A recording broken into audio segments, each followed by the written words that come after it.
Okay. What is up, y'all? Sorry it's going to take me a minute to get this kind of all going. It's been a little crazy this morning, so I wanted to make sure that I was kind of getting everything together. One of the things I do want to change. Boop, boop, boop. Hopefully, you guys are ready. Again, I appreciate the little bit of help this morning. I was out there talking with my neighbor, really nice lady.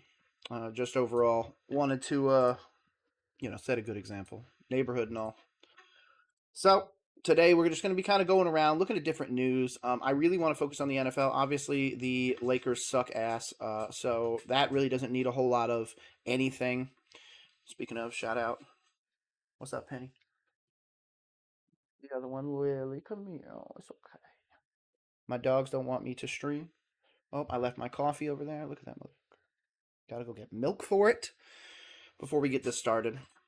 But regardless, let's move this thing over to the NFL. I obviously want to look at news and everything that's been going on. Obviously, there's been so much going on. I want to kind of give you my opinion, where my thoughts are leading up to this next year of football and everything like that. So make sure you like, subscribe, everything like that. I'm going to get started in literally just a moment. Like I said, I just want to go get some milk for my drink. Probably should have went and got that before I came over here, but hey, whatever. Oh, okay, well, let's go get this thing, man. You can obviously see I was testing the bot earlier too, so let's go get this. All right. I'm gonna bring the milk. Throw up in this office. Do not throw up.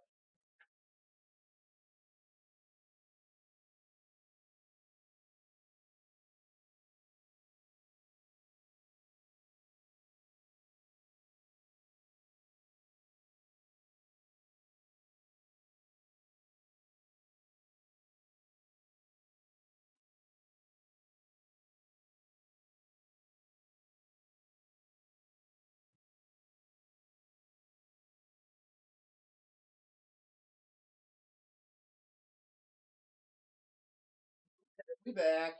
Let's get this. Shout out to everybody on all the other streaming platforms. If you're watching, of course, don't want to do anything too crazy.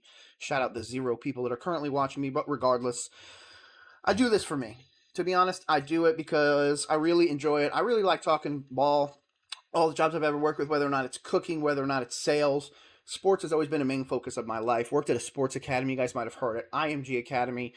So I've been around sports for quite a bit. In fact, my dad, I'll give him that, was Nick Bollettieri, #1 tennis coach in the world. He was his private chef for multiple years, as was I. So there's a little bit of love for the game, including the game of tennis. So this one, I'm just checking this real quick. Don't want you to actually watch the stream.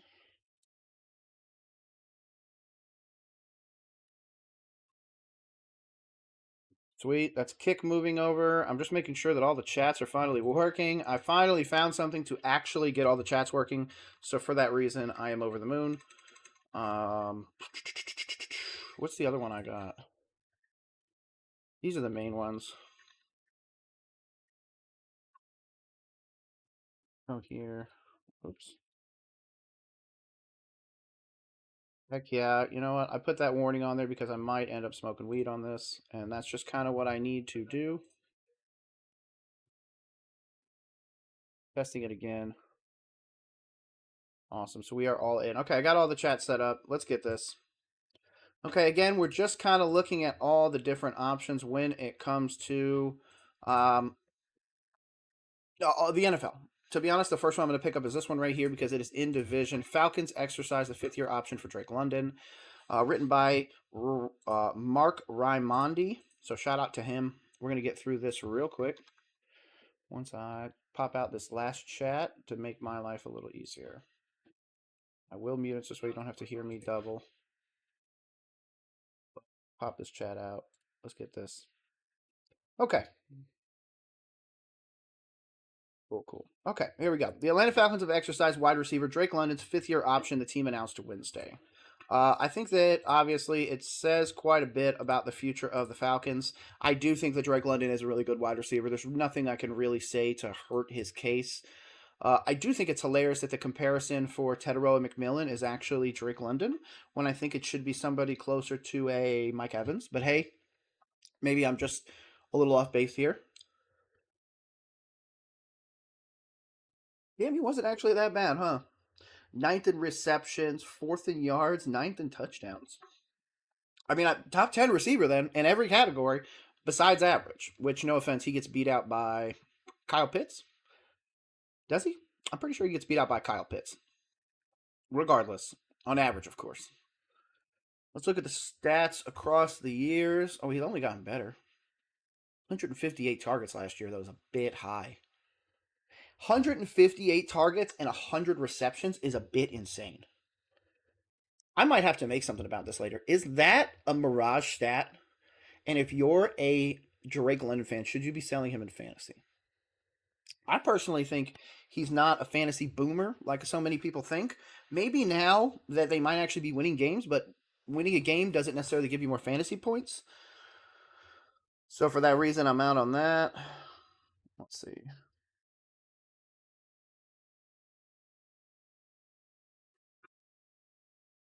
Oh, somebody's asking me something about Twitter. Let's go check that out real quick. Can't be leaving our peeps. Sports Talk with Krish. You followed me. I'm gonna follow you back. Let's see. Same. Oh, this was about. Okay, yeah. So they were asking questions about Princely Uman Mielen, which, if you do not know how to pronounce it, I'm gonna say it again. Uman Mielen. And in fact, if you follow me on YouTube, I actually put out a whole video where he says directly how to say his name again. Uman, like Oman. Uman Mi Ellen. Uman Mielen. Unless I'm fucking that up off of what he said, but hey. I agree.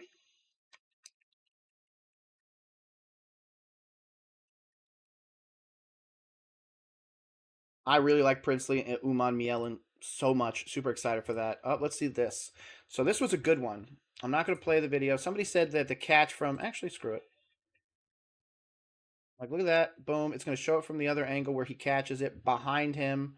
What an amazing catch, right? Could he be the best player? I said he isn't in an offense that focuses on getting him involved. That may change, is what I should have said. But he could absolutely explode as a Chief, for example. He's a better receiver and blocker than Travis Swift. Kyle Pitts has potential and hasn't lived up to it. He isn't consistent enough, and coaches aren't going to feed players like that the ball if they have other options. In a couple week stretch, he gifted a defender an interception, but also made a fourth down catch. Yeah, that's kind of what he does, dude. You know what? Let's go follow Mr. Sam Monson. I've heard. Oh, of course, I still can't. Still can't. I'm still probably in Twitter jail for another day or so because apparently liking all the Carolina Panthers community stuff is spamming. Maybe I just like what they're saying, man.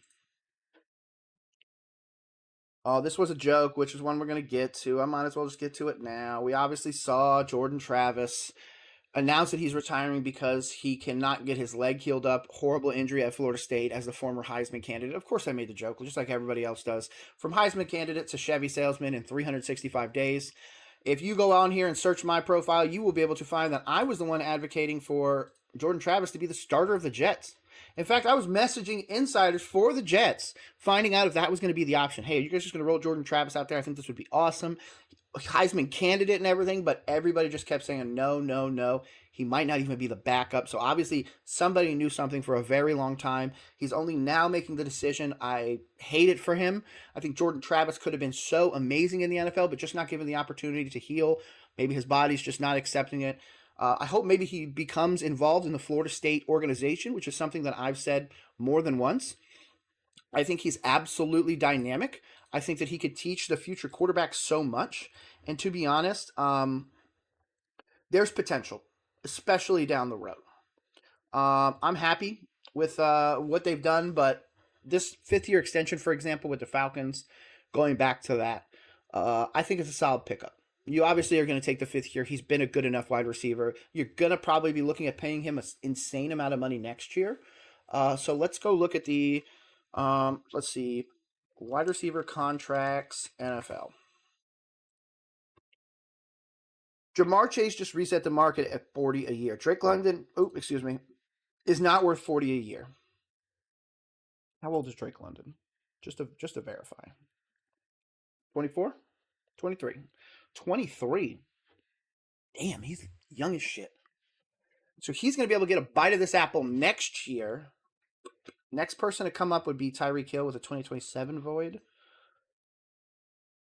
2027 with Devontae. I don't think there's a scenario where you pay Drake London more than $38 million. 38 would put him here,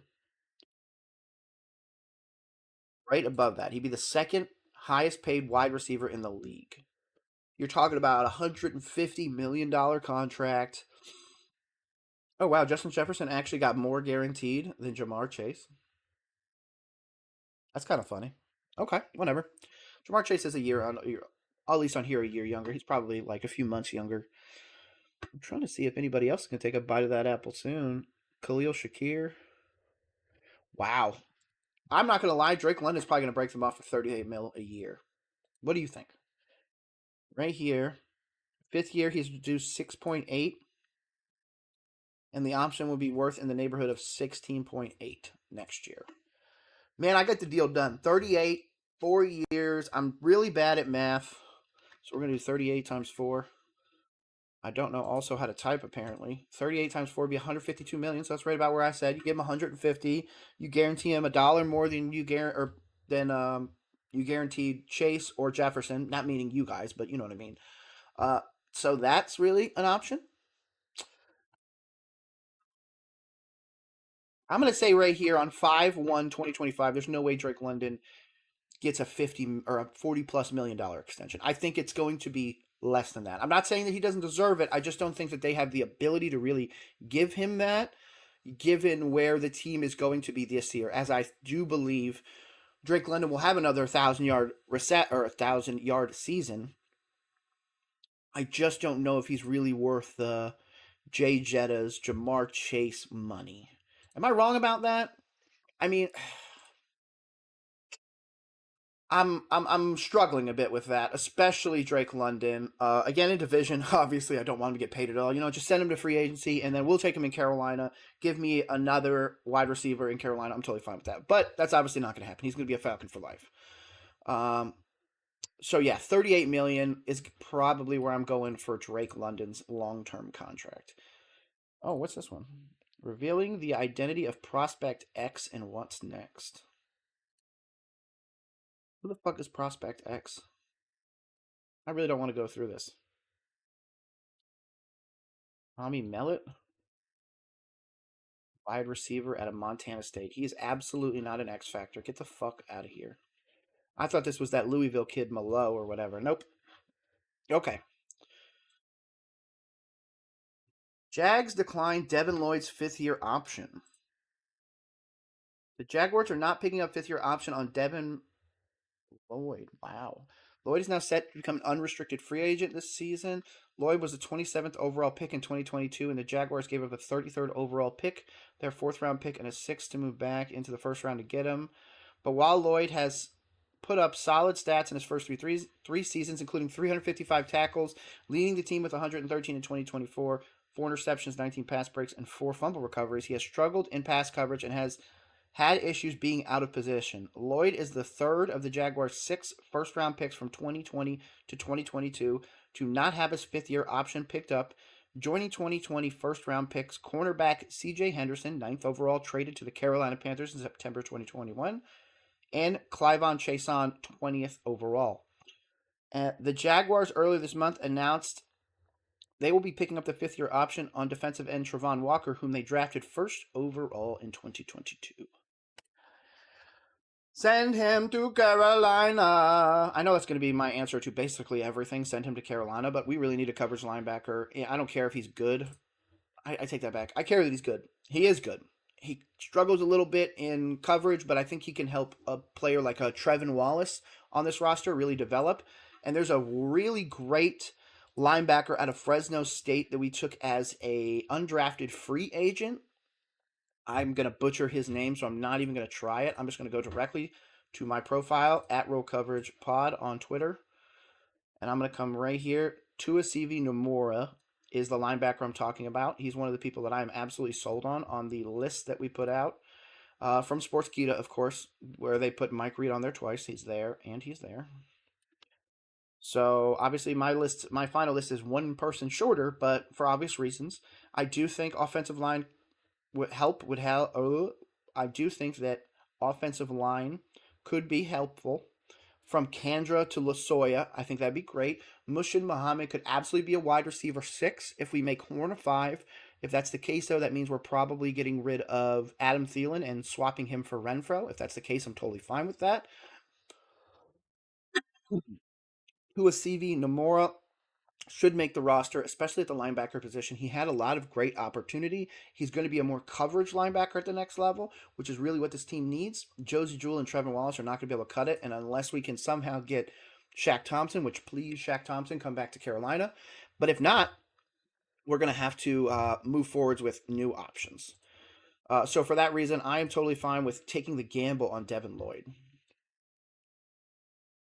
Let's see this one. Ravens decline Linder. Really? I thought, okay, when they took this pick, Linderbaum, I really liked it. I don't know what's going on with this, but if he's available, please, please, for the love of fucking God, I'm going to say it right now in front of everybody. I don't care. This is the guy. I'll give up every other free agent. And I mean, like, big one. Justin Simmons, all those guys. I'll lose out on them all if you give me Tyler Linderbaum. Tyler Linderbaum will be the starting center, but they intend to retain the 2-time Pro Bowl center. Nah, hell no. Send his ass our way. Wait, what? The decision to not pick up Linderbaum's option is based on the unusually high financial commitment and not performance.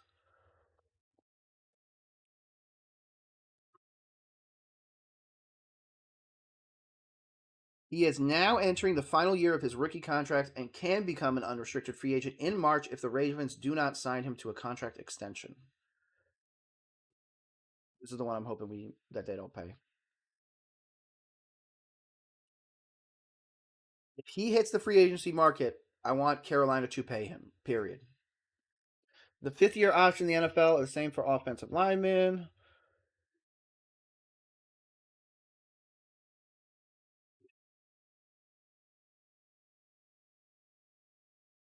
On the first day of Ravens' offseason conditioning program, Linderbaum said he had not yet had any conversations with the Baltimore Ravens about a contract extension. I honestly haven't even focused on that right now, Linderbaum said on April 21st. I'm giving my all to the team right now, and that's my focus, and that's how it should be. The Ravens also announced they are exercising the 5th-year option for Pro Bowl safety Kyle Hamilton, who will be making $18.6 million in 2026. DaCosta said in a statement that the Ravens picked up Hamilton's option with the goal of working towards a multi-year contract extension. Baltimore selected Hamilton and Linderbaum in the first round in 2022, and the Ravens drafted him, meaning Hamilton, at 14, and then chose Linderbaum with the 25th pick, which was acquired in a trade with the Arizona Cardinals for wide receiver Hollywood Brown.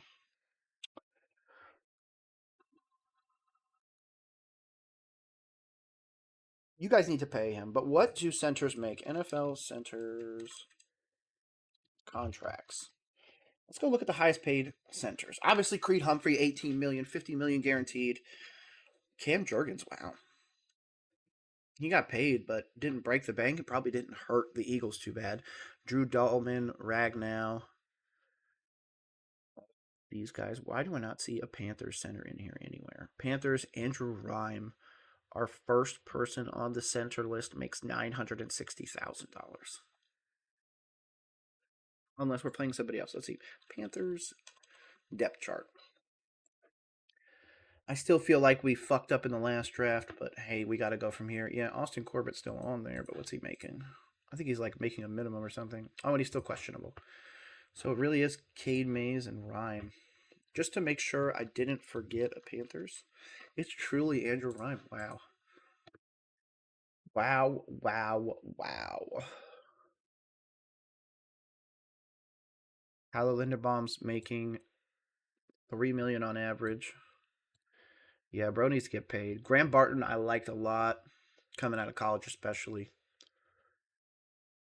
Jalte Froholt. I've never even seen this name before in my life. Huh. 5 years, drafted by the Patriots. Interesting. So you can obviously see top tier centers are nothing crazy. Where is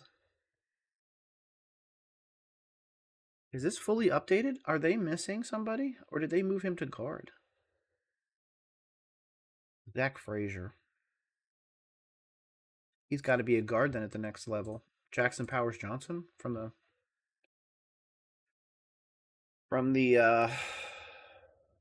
Raiders. Will Putnam. Jackson Powers only making $1 million, but you guys have him listed as guard. Right guard. Yep. What could have been? What could have been? What could have been? Okay, so Carolina's not paying anybody. I will absolutely take Linderbaum, especially at the age of 25. You want me to pay him $18, $20 million to be the center to really shore up that center for Carolina? I would love it. Obviously, our intention for him is to remain a Raven long term, says Ravens general manager Eric DaCosta in a statement. So it makes sense that they're going to try and keep him there. But if he doesn't, throw $20 million at him, Carolina. I do not care. We're going to have to restructure the Moton contract. Icky's going to have his option picked up. Icky has had his option picked up. So, yeah, we could be in a different place. Giants Abdul Carter also received a prank call during the draft. Yeah, this is something that I heard from a lot of different places that it wasn't just Shadur that received it. It's Mason Graham, Tyler Warren, Kyle McCord, Chase Lunt, Abdul Carter, and Shadur Sanders at least. Uh,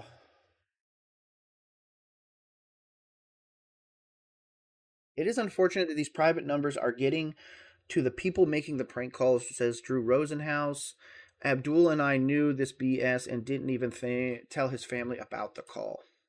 I do think that the $250,000 fine, the $100,000 fine as well to Jeff Ulbricht, is something that probably should have been just directly at the Sun. If I'm going to be honest, I would have banned the Sun for at least a year or two.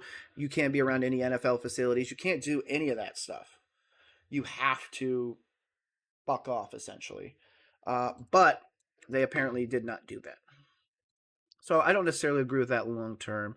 I don't care about John Elway's partner dying. That sucks and it's terrible. I hope he feels better, but obviously John Elway, the other guy died, it seems like, but yeah, dies. But that's just not an article I really want to talk about. This one is an interesting one. Again, I made the tweet. That's why I made sure to show you guys first. I don't want to hide from it. I absolutely made a, in jest tweet about Jordan Travis. I do think he's awesome. Like this says, gruesome leg injury to the then undefeated Florida State. I absolutely thought he could be basically Jaden Daniels at the next level, but it clearly says that nothing's healed. He said specifically on November 18, 2023, my life and career took an unexpected turn. Travis said in a statement, I gave everything I had in the rehab process, but despite my efforts, my leg never responded in the way we hoped. After much prayer and consultation with my doctors and medical team, I have been medically advised to retire from the game I love so deeply. This sucks. Again, I openly advocated. I thought Travis could really be something at the next level. I thought Travis could be, Jaden Daniels essentially, but before then could be a better version of Justin Fields. Not getting the opportunity to do so at the next level really sucks. I really, really, really, really want to advocate for people to go read the entirety of his statement. I've read it a few times. My mom is a diehard Florida State fan. In fact, Jordan Travis's jersey is the first one she's ever bought. So I have a special place in my heart for Jordan Travis. He had my family really start loving football again. So for that reason, I am forever thankful. I truly, truly wish it didn't have to be like this. But does this open up the door down the road for Jordan Travis to explore the opportunity of working for Florida State? Does it give him the opportunity to maybe just work for the Jets? Personally, given your impact on the Jets being zero, but to be honest, you do have more passing yards than, what's that chode bag's name? That was online talking PFF, doing a mock already for 2025. Kurt Benkert, that idiot. He's got negative yards in the NFL. Jordan Travis has more yards in the NFL than Kurt Benkert. So I think he's a little bit more qualified to talk about football at the next level. But hey, PFF, you do you. I'm incredibly sad about this whole thing. Like I said, I'm a big Travis fan. Didn't invest in any of his cards, but this sucks. Sucks for the league, to be honest with you. Bills are adding Elijah Moore. So this is like Carolina adding DJ Chark. What the fuck does anything have to do with it? Let's see what he did last year. So even on 100 plus targets, he's averaging about 600 yards, 1 touchdown. You did play for the Jets in Cleveland, so that does kind of suck for you. But where does this put you in the depth chart? Go to the Bills depth chart. Khalil Shakir, Keon Coleman, Josh Palmer, Elijah Moore, Curtis Samuel, KJ Hamler. I think there's still some opportunities for you guys to go out and get another wide receiver. You're clearly also looking at a running back down the road. I do like your corners for the most part. Davius White as well out there. Whew, I haven't heard that name in a minute. I don't know. I don't know if I necessarily love this for you guys, but it's definitely something moving forwards. I don't know if you're probably going to win. I take that back. You're going to win the division. I don't even know why I'm debating that. As long as Mitchell Trubisky's not your fucking starter. I do think any team that has Laviska Chenault is fucking cursed, though. Like, let's go look at their. Let's go to. Is that a Seahawks jersey? Oh, that's right. He did go there. Out of the 20, let's go look at the records for this. You know what? Or can we just ask AI? Yeah, let's do that. What are the records of the teams that Laviska Chenault Jr. has played on each year? You know what? Let's let AI figure this out while I sit here and look at the next one. Again, 2020 Jacks, 2021 Jacks, 2022 Carolina, 2023 Carolina, 2024 Seattle. Let me see if it's even going to show up. Oh, it's still loading over there. Come on. Does it could take up to 30 seconds, but normally doesn't take this long. Don't want to physically click on all of them and go through all the lists. Make somebody else do it. Speaking of, I put the alert on there for this reason. It's time to roll some coverage. Come on.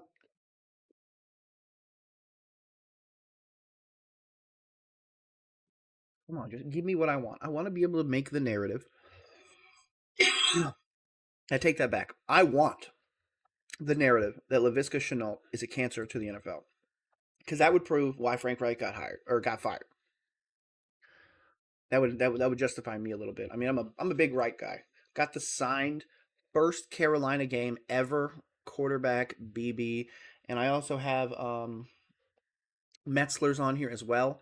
3 signatures in that. I got a custom Frank Reich card over there. I got a custom Dave Canales card there as well. God damn. He was on the Chargers as well? Was he? This doesn't say he was on the Chargers. I guess his best team was the 9-8 Seahawks.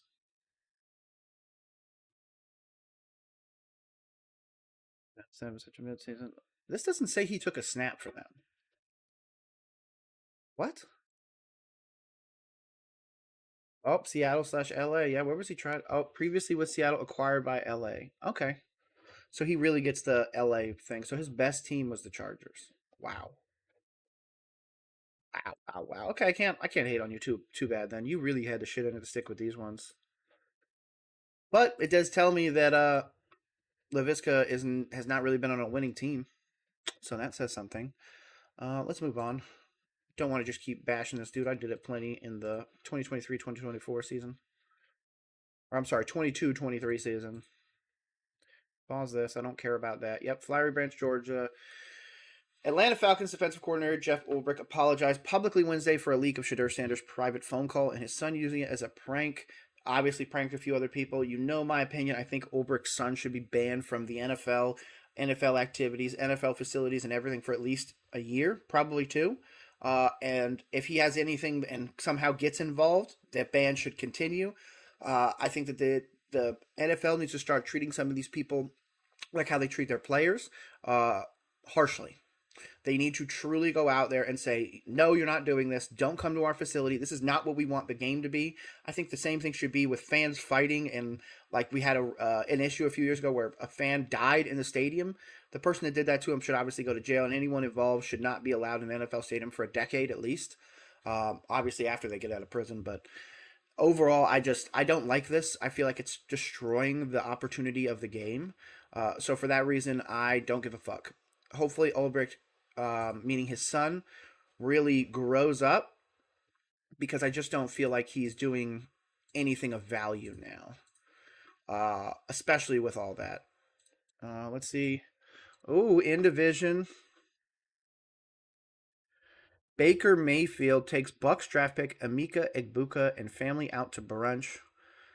Tampa Bay Bucks quarterback Baker Mayfield gave a warm welcome to first-round pick Emeka Egbuka the day after Egbuka's arrival in Tampa on Friday. Mayfield and his wife Emily treated the former Ohio State receiver and his family to brunch. He immediately asked me for Egbuka's number, and he said, "When is he getting in?" GM Licht said. And he came in. We flew in Emeka and his family on Friday, and on Saturday morning, Baker and his wife picked them all up, and took them out to brunch just to show them around and get to know them. He didn't have to do that, and he probably doesn't want me even telling anybody about it. He does that under the radar without wanting any fanfare for it. I do think that that's because he's grown up. Obviously, he was a different player coming out of college as he is now. I do think he's one of those great examples of a quarterback that has taken all of the criticism against him and really turned it into a positive. I do think that, especially adding this one, their wide receiver core was a concern for me moving forwards. Again, also being a Carolina Panthers fan, I was super happy for their wide receiver core to take a massive hit, with hopefully Evans and Godwin both regressing in a big way. But you add, obviously, Jalen McMillan last year, who was my offensive rookie of the year pick. I think if he catches that first touchdown, we might be having a different conversation, but he doesn't. So obviously that pick sucks. Moving forwards, though, Emeka Egbuka, you do have McMillan obviously still learning. You do have Mike Evans, Chris Godwin. You have a good offensive line. You have Bucky Irving and Rashad White. You have a young offensive line, a decent defense, but Egbuka really gives you a second layer to that offense that I really don't think that you guys have had in a minute. I understand Godwin's a good, speedy guy, and Evans is that just go get that ball kind of guy. Egbuka is a different kind of wide receiver, and I think it's really going to change the dynamic of the division. I truly said worst case scenario was the big wide receivers falling in division, and with Egbuka falling in division, I hate it. Please go to another division. If it would have been Egbuka and Burden in division, which was my original prediction, that would have sucked even worse. But I'm happy it's just Egbuka. I'm obviously happy for the Bucks. I like the buy-in already. Let's see this. He's a Heisman winner. There are not too many people who have had that achievement, and he's done great things as well in the league. He's had successful receivers all the way around him, so I'm just excited to be able to learn and grow with him at the helm of everything I'm doing with a seasoned vet like he is. Egbuka said on joining Mayfield in Tampa, "We were able to talk briefly. He texted me here shortly after I got drafted, so it's just good to know that he's excited with the pick as well, and I just can't wait to go to work." Egbuka and his fellow rookies will hit the field for the Bucks rookie minicamp May 9th to 10th. So obviously we'll be peering into that later on. I love that, if I'm going to be honest with you. I love it. Let's go look at some fantasy stuff. What's this? Leaderboards for wide receivers. Fantasy points over replacement player is the difference between a player's actual fantasy value and his expected total. Drake London 3. Damn. So that $38 million that I said you guys should pay him really is deserved, huh? Man, we need to get Devontae Adams broke ass out up out of here. He'll be better with the Rams, but I'm sorry, with the Jets, you were mid at best. In my opinion, JSN blew you out of the water, and he had two other wide receivers ahead of him. Wandale up there, that is real interesting. I like that. Now let's look in division. Again, I'm an NFC South guy, so I'm always going to look at that division first. Drake London in division. Anybody else for a minute? Mike Evans at 22. Surprised I haven't seen Olave yet. Very surprised. Is Olave just not it? Xavier Lee gets on here before Olave? Wait, what? Now I gotta search it. 102? Oh, wait, wasn't he hurt last year? What am I thinking? Yeah, that's gonna change this year. That's bananas. Mike Evans, Nico there. I mean, there's some solid. AJ Brown, I like that. Yeah, very interesting. Xavier Leggett is 44 ahead of Tank Dell. I'm gonna have to do some research into that. That is really interesting. A lot of people love Tank Dell, myself included. I really like the opportunity of maybe bringing Stroud and him to Carolina, but obviously he goes to Houston, is able to do some great things over there. So keep going there. I'm actually a big time Stroud fan, as well as, you know what? I'm gonna start with this one. Got some Bryce Young slabs, of course. Got to represent Bryce Young and the Carolina Panthers. But you know what? I'm not stupid. I also invested in a little bit of CJ Stroud as well. Got some of those, and I've got a whole other box. Uh, there's a lot of opportunity. And you know what? I even pulled this the other day, a Caleb Williams green notoriety rookie. So I kind of like to spread the love around. I was a Stroud guy. I'm going to be honest, coming out of that draft. I did say that if Bryce Young ended up on the right team, he'd be in a Super Bowl ASAP. I think if he was a 49er, they wouldn't be paying Purdy. I think if he was a Ram, they wouldn't be keeping Stafford. You know what? Let's just do that. How many of these teams would I pick Bryce Young right now this season, assuming he was with their organization? Obviously, I can't change what's going on right now, but I just got to deal with it. Okay, the Bills, he would not be a starter over Josh Allen anytime soon, so that's a no. Miami Dolphins, he's a better quarterback than Tua.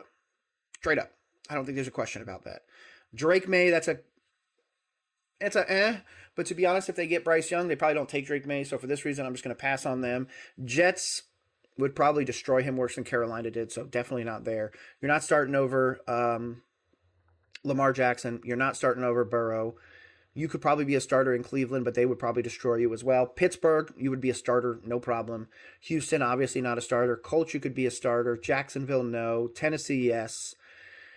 Denver, no. KC, no. Raiders, yes. Chargers, that's a debate. I would say yes because I don't believe in Herbert long term, but if Bryce doesn't flesh out in anything, then, I might have bitten my nose off to spite my face kind of stuff.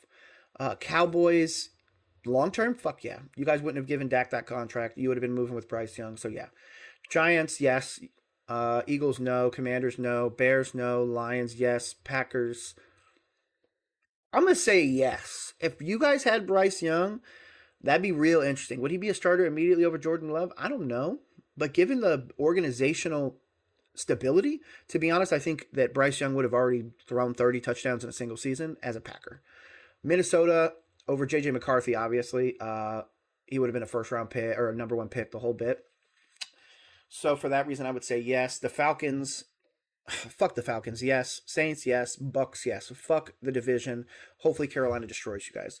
Arizona, is he better than Kyler Murray? I would say yes. Kyler Murray's got the fantasy plus value, but I don't love that.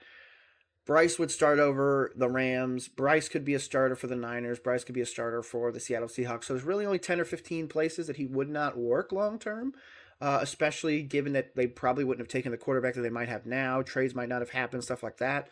So for that reason, I am 100% on that train. I think he could probably start at 15 plus places. I maybe need to do the math about that, and I'll do that after this. But no, one, you could be. So 2, 3, 4, 5, 6, 7, 8, 9, 10, 11, 12, 13, 14, 15, 16, 17,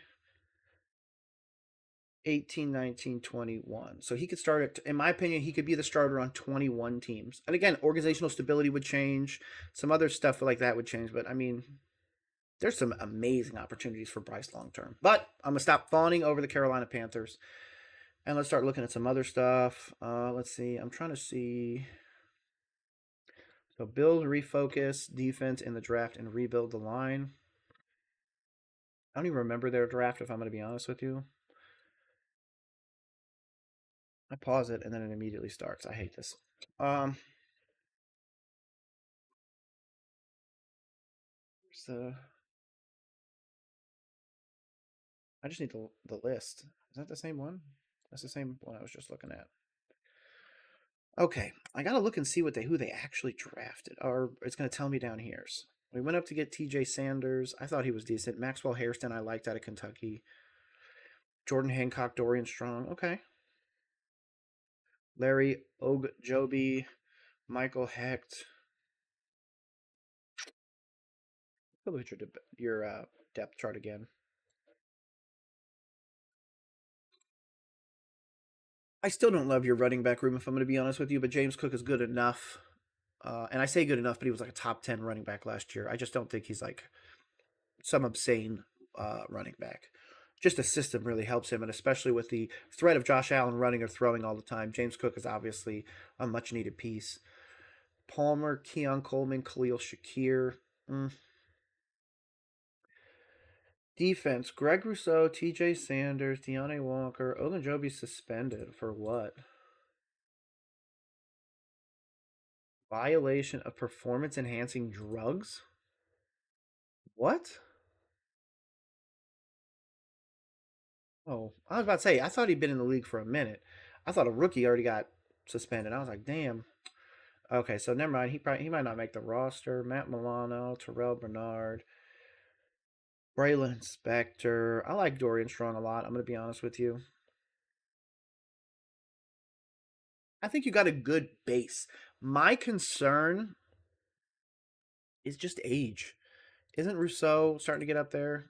Oh, he's no, never mind. He's 25. Who the fuck am I thinking? Daquan, he's 33. Is that Oliver not old? 27. I keep thinking these dudes have been in the league forever. Taylor Rapp, Damar Hamlin, Hairston, starting corner already. Kind of crazy. Dorian Strong should be in there too if that's the case. Dorian Strong should be your cornerback three, in my opinion. I do like Rapp. I don't know. I don't know if I love it long term. I just don't. You know what? I'm gonna look at this after this. I'm gonna get y'all's opinion on Madden 26. Okay, but real quick, what's up, Kaiden? Bro, I'm messing up the name, Kaiden. Kexton? Caden? I'm not sure, bro. I just appreciate you coming out. Just saw this. I don't get to see it on my screen all the time just because I only have one screen, bro. My USB Cs both died on me. It sucks. But give me a quick second. I'm going to run over. I'm going to go look at something. And then we're going to talk about some Madden 26 because I got an opinion on Madden 26 I want you guys to see. So give me a quick second. Let me go to the bathroom. Let me go pour out this coffee because it's cold as shit now. But ugh. Give me 1 second.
Okay, I'm back. Do do do do. Oh. So somebody just posted on there. We're talking about our new draft pick, Carolina Panthers draft pick, real quick. Uh, Princely Uman Mielen. Again, I put out a video. If you want to know how to say his last name and you need a coach for it, he coaches himself. And I put it up there. So one of the people that recently talked about it was pass rushing. Again, go check out Roll Coverage Pod on YouTube, Twitter, all that stuff. I'm actually going to put this link to somebody because they said his concern was he didn't know how to use his length at the next level. You know what Princely said at the Senior Bowl? He didn't even learn how to start bending the edge until he got to college. That's a bit insane for an edge rusher, especially given the God-given ability, it seems. So for that reason, I'm 100% in on Princely, by the way. Now let's get to this. Madden 26. I'm at the point now with these video games where, one, I roll a lot of coverage. Again, that's why I got the disclaimer on here. There's going to be a little bit of fun times. Of course, I live in a state where it's legal, so don't worry about that. I suck at these games at a high level. I'm gonna be honest with you. I do not play on the highest difficulty. That shit ain't never gonna happen for me. Period. I'm just not gonna be able to handle it. I wonder if I can do a pass through with this. I guess I can't. Oh well. I'm just not I'm not able to play these games at a high level. I used to be able to. I used to grind the fuck out of these games. I used to play Madden constantly. I played the shit out of college football. I can rebuild the shit out of a franchise. But man, I need that simulation to win that game for me. I think I played a game the other day on the highest difficulty Heisman or whatever the fuck it was. I put it on there for literally one game. It was the national championship game. I rebuilt Florida. 6 years into the rebuild, I had 490 plus like edge rusher, defensive tackle. Like my defensive front was insane. We were getting after people and everything like that. I averaged more than 5 sacks a game on simulation on the highest difficulty. I played in the game. We couldn't get a single sack. I threw 4 interceptions and we lost by 40. I suck at Madden, bro. But I'm honestly debating on hopping back into the Madden sphere. I don't know if it's going to be with 26 or EA College Football 26, if I'm going to be honest with you. I'm going to buy one. I'm not buying the other one. Last year, I bought college football because I said whenever it came back, I would buy the highest edition they had, and I would buy it immediately, which I did. I pre-ordered. I paid for everything. I was super happy. I enjoyed every minute of college football to this point. Just can't play it on the highest difficulty. I'm going to admit that. But I don't know where I should go with this. They're raising the prices of both of them. Not only college football 26, but also Madden 26. I don't really care about a lot of the extras nowadays. I don't care about the advanced access. The advanced access to solo challenges might be fun. I haven't played MUT in years, so that's one of the ones that I'm probably not going to fuck with. And then obviously the MVP bundle. But I want to ask you guys. Oh, the MVP on the clock pack contains a 99 overall Travis Hunter player item, which owners of can use in their current titles, as well as one cut MUT elite player for upcoming iterations. Really? I was just going to link to his profile. I didn't know if they would show the item. Interesting. I mean, that's pretty cool. You start out with 99 Travis Hunter. Before the end. Requires pre-ordering before the end of July 24th. So what, 2.5, 3 weeks? Oh, it's a full month, it looks like. Oh, it's April. What am I doing? Yo, it's already passed! May. Fuck. I couldn't even get the MVP on the clock back anyways. Oh well. I'll probably go with Madden if I'm going to be honest over college football. I played college football last year. I don't want to rebuild those schools again. It's fun. It gets annoying after a while to constantly be recruiting guys and lose out to a guy to like fucking Tulane when I led it 100% of the time. Then all of a sudden out of nowhere they get some crazy boost and beat me. Like, it's kind of annoying. But obviously that's how it happens in real life too. So I'm going to probably go with Madden though. I'm debating on doing it on stream and just trying to get better, doing online games, playing against other folks and seeing what I can do. But we shall see. Now, one of the places I always like to go is to my Carolina Panthers. I would like to see any tracking 5th-year options. Here we go. Come on, let's pause this. They all always got to play. Ravon Walker's had his picked up. Aiden Hutchinson's going to get paid. Derek Stingley, Sauce, Kayvon, Ickham, we are picking his up. Evan Neal, they are not picking him up, but they're moving him to guard. I'm going to be honest with you right now. I'm going to say this as a Carolina Panthers fan. In fact, I'm going to focus directly on the screen because of the recent stuff that we've seen go on. I would trade Damian Lewis or Robert Hunt. Probably Damian Lewis over Robert Hunt because I think a lot of people like Hunt more than Lewis. Regardless of which way you go, I do not give a fuck. Pick one. That one's gone, and we swap it for an Evan Neal, and we use him as the guard and pay him a decent amount. You're not going to have to pay him top tier. He wasn't a top tier tackle. He's not going to be a tackle at the next level. He's going to be a guard. So he can take over that position. You get somebody from the same class as Ecom, so that we're talking about young, developing for a long time. I think that would be the play. Not just that, the Giants are going to suck next year again. So we're talking about giving him a better guard for a more of a project guard. So no offense, it should be a 1-to-1 swap, or we should be getting like a 7th-round pick for it. Now, if I have to give up a 6th or 7th rounder, I'm fine with that. Because I really get the salary off the books, and then I can really start distributing that other places.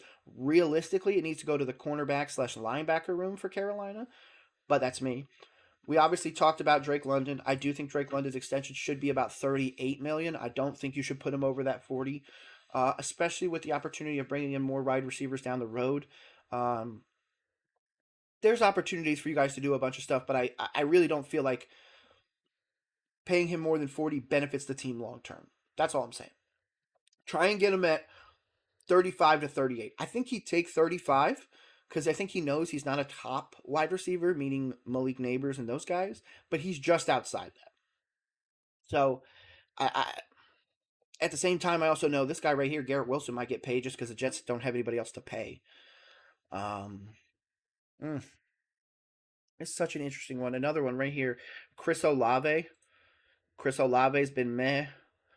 Um, the injuries, 39 games, 191, 25, 65, 10 touchdowns. You keep him, of course, but he, again, another not top flight wide receiver. Jamison Williams, I feel like, could be somebody amazing. I really wish my Carolina Panthers would trade for him. I'm not going to lie to you right now. I would give up Xavier Legette for Jamison Williams. I would give up picks for Jamison Williams. I probably wouldn't go anything north of like a 4th for Jamison Williams because I need to put something else with him to incentivize that. And then I'd probably be willing to pay him a little bit more. But even then, he's going to be wanting a bag coming out. I'm not going to pay him 25. So it really is going to be interesting what the Lions pay him. Do they pay him 12? Because if that's the case, I'm picking up the phone and being like, I want this dude as a Carolina Panther. He played with Bryce Young. I think that would be really beneficial long term. You guys obviously have a decent wide receiver room. I'm actually going to pull it up real quick. There they are. The Lions. Obviously, Amon-Ra, Tim Patrick, Khalif Raymond, Isaac Tesla. This is the dude that I said in the draft could be a game changer, okay? I'm going to say it right here. I obviously am a big fan of Hendon Hooker, too. I love your running back room. I think you guys have done awesome. I'm a bit concerned with you losing your OC and DC. But if you're getting a wide receiver to do something at the next level, it's going to be a bit above his pay grade. It's going to be this man right here. Oh, pause that shit. 6'4", 217 out of Arkansas. I think he's going to be really freaking awesome. You obviously took him 70th pick in the 3rd round. You think he could be something? I don't think there's any news about him. Yeah, I didn't think so. He's not a crazy thing. I haven't seen any like off the field stuff. I think he's going to really help. If you're going to pay Jamison Williams $20 million, that means you really can't pay anybody else. You're really going to hope Tesla takes that step into that wide receiver 3 position pretty much immediately because you're going to have Amon-Ra and Jamison both paid. So that's a bit concerning, especially depth-wise at other positions. I love the defensive opportunity, but this is really the year for Goff. If Goff doesn't do it, the Lions are looking at a quarterback next year. Mark my words. Again, on May 1st, 2025. Jordan Davis was a fantastic pick. I don't give a shit if you have any concerns about him. He was amazing. I do like Kenyon Green. Uh, I don't know a ton about where he's at now. Green was drafted by the Texans. Yeah, he was traded to the Eagles. That's what I thought it was. Um, he's been good for them. I want to say he's been their starter, or was starting a bit last year, unless I'm thinking about somebody else. So I'm just going to pass on him. Obviously, Kyle Hamilton needs no introduction. Pay him what you need to pay him. Jahan Dotson, another player. I don't care what you say. Jahan Dotson was dynamic in college, dynamic as a commander, going to be more dynamic as an Eagle. I think there's a chance Jahan Dotson's better than Devonta Smith. Let's put it that way. Solid pick, Zion Johnson still on your offensive line for the Chargers. Again, no criticism. If you're taking an offensive lineman, I will not criticize you in the first round unless he's absolute dog shit. But to be honest, most of the time it's just because he's playing tackle when he should be playing guard, or he's playing center when he should be playing guard. That's it. That's the easiest one to say for that one. Trevor Penning, again, not going to say anything about that one. You're taking an offensive lineman, couldn't care less. W pick for me. Traylon Burks, hilarious. Hilarious that Cam Ward likes him. Hilarious that they have Calvin Ridley and Chris Godwin now, right? No, they didn't get Chris Godwin. Who's the one they got? I'm gonna close my eyes. Who was the guy they got? Oh, Calvin Ridley, and they got somebody in free agency. Tyler Lockett.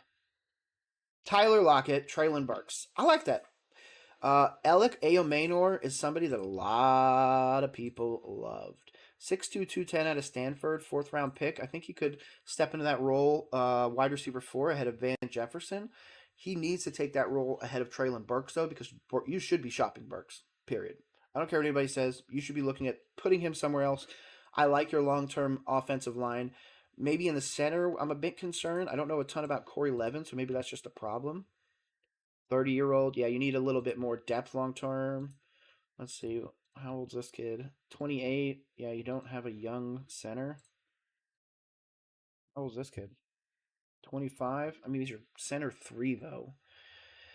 I like this. This could be a great team.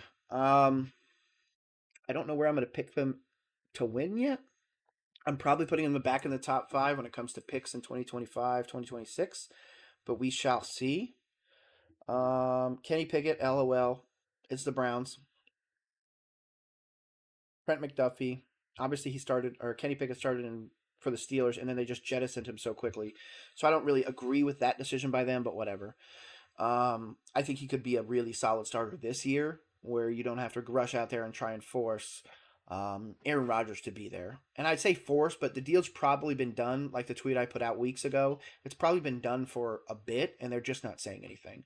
That's why they were so confident about going defense in the draft. I just don't see a situation where I don't see a situation where the Steelers can continue their 10-plus win streak this year. I'm going to be honest. I love DK Metcalf as an acquisition, and if they do hit that 10, 11 wins, it's because of him. He goes off for a crazy 1,400 yards, say 10 touchdowns. But who's throwing him the ball? Mason Graham, an old-ass Aaron Rodgers? I just don't see it. I don't see Aaron Rodgers coming back. I feel like he's trying to chase the Tom Brady dragon, and he was never as good as Tom Brady. I will fight people to the bitter end. I will not put a top 5 quarterback or a quarterback in the top 5. I apologize for dirting the ball.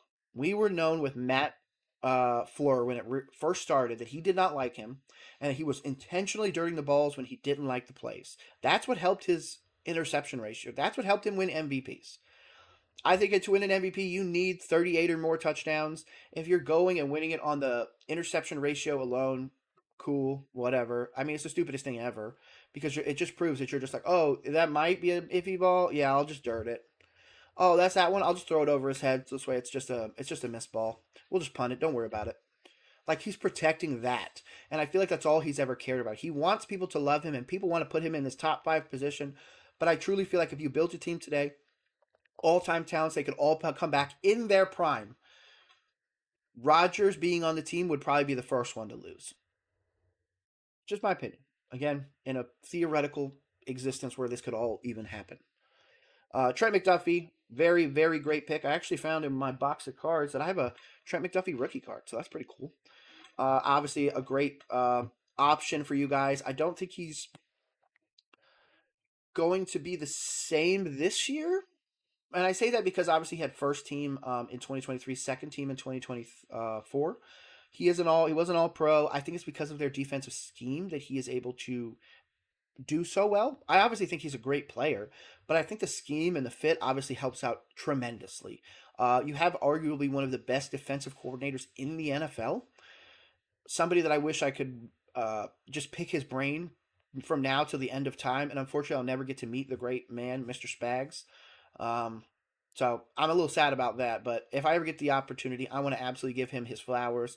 If I could shadow him for the rest of my life to learn about how to make a defense that great, I would. Quay Walker, moving on. Packers, I think he's a really great linebacker. Some people don't love him.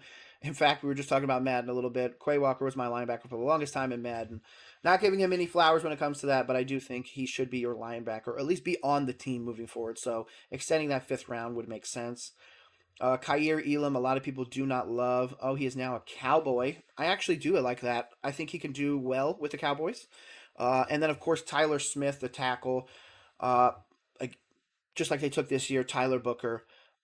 You really have to focus on that offensive line. People may not like the pick. They may hate it. They may say you need to be fired. But when you get guys like this that are going to be solid on that offensive line for more than a decade, don't even bother with it. We obviously went through this article a little bit ago. Tyler Linderbaum, the center from the Ravens. They're not giving him the fifth year option because their financial impact is like 18 million. So what they're going to do is let him become an unrestricted free agent, but not. They basically let him going into the lame duck year, and their intention is to get a contract done. Though in the press release, in the article we read about it, Linderbaum has not even begun the discussions with them. So there's still a bit going on there. I would obviously like him to come to Carolina. He's most likely, probably 99% going to be a Raven. They need him. I love him at center. And again, one of the top five centers in the league, in my opinion. Jermaine Johnson, defensive end, I think it's solid. 10 sacks in 33 games since being drafted. At 26, you really wish he had more production, but at the same time, you really can't ask for more at this point. You're the Jets. So you need to take as much sack potential as you can.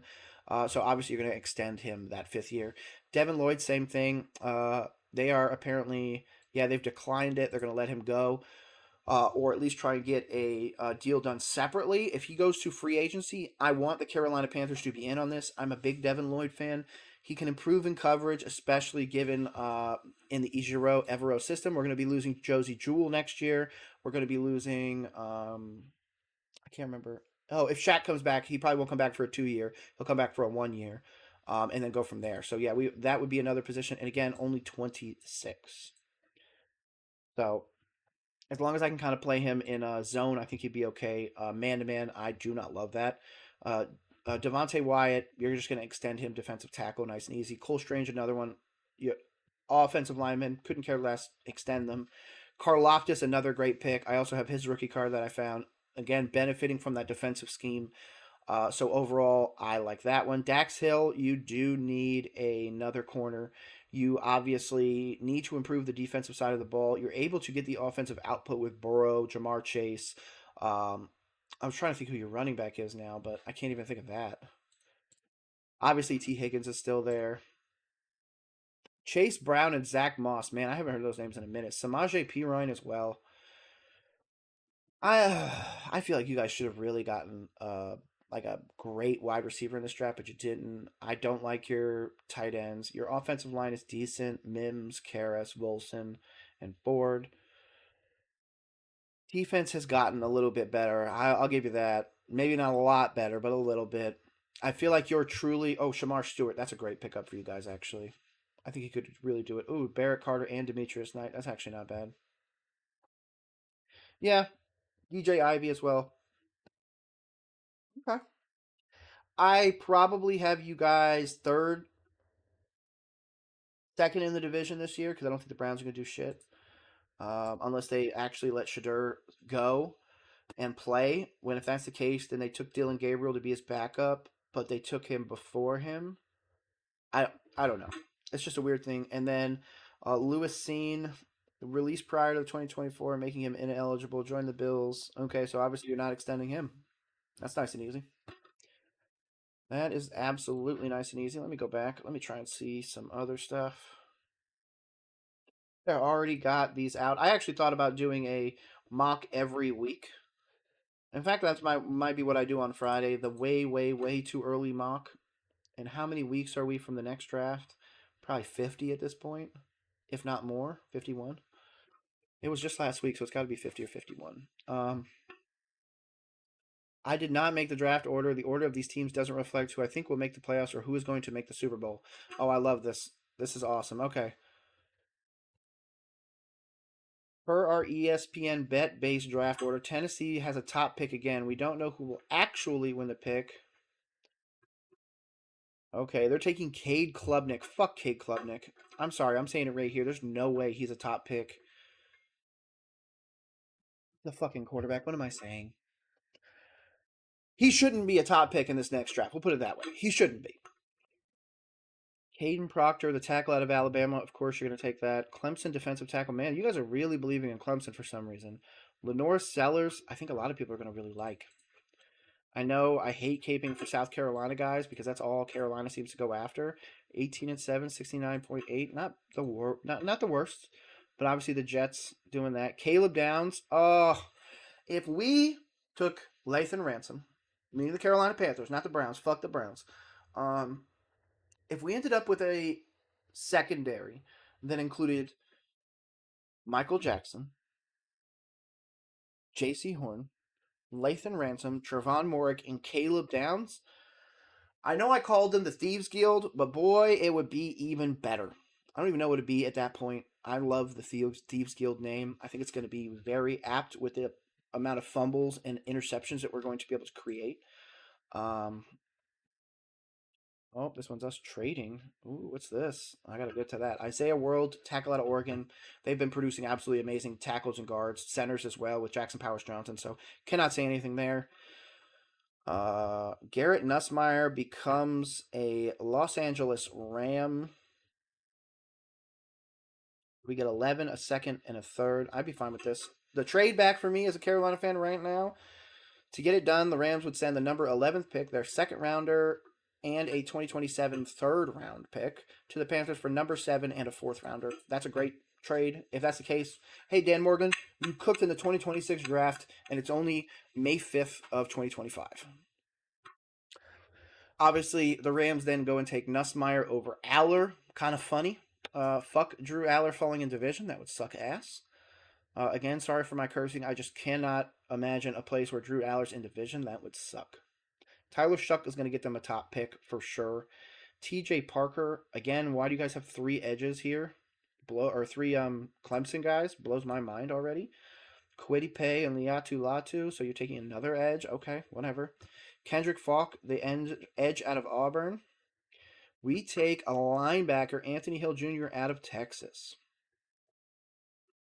Type of a rangy middle linebacker that Carolina currently lacks. He's explosive with great range. His play speed and his ability to sift through traffic makes Hill a true sideline to sideline off-ball linebacker. He can also get into the backfield, has 15 and a half tackles for loss, and 17th amongst all FPS defenders in 2024.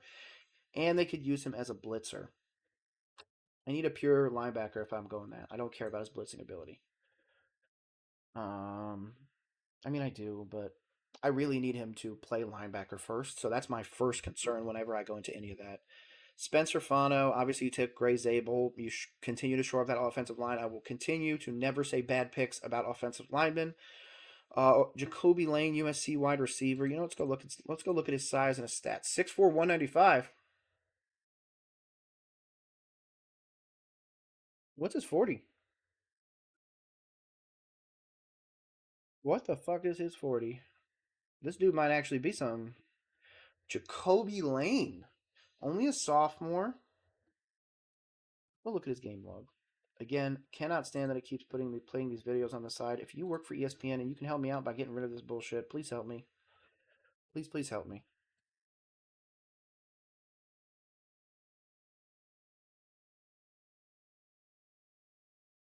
Okay, Jacoby Lane.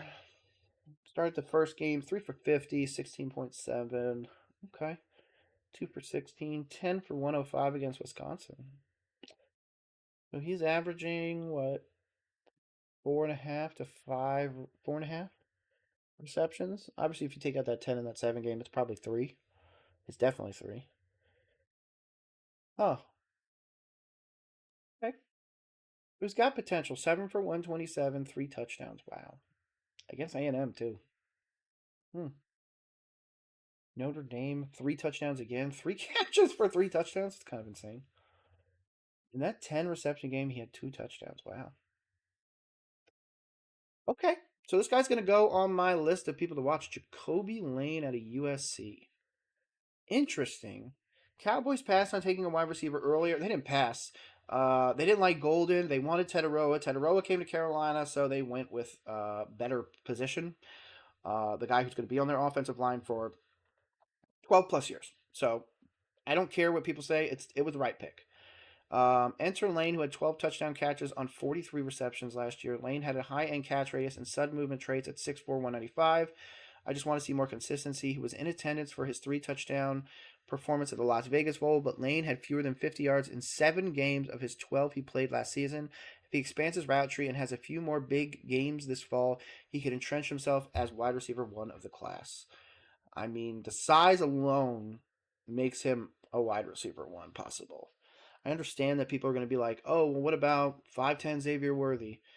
He's not their wide receiver 1. And I'll argue with you about that. Rashee Rice is. How tall is Rashee Rice?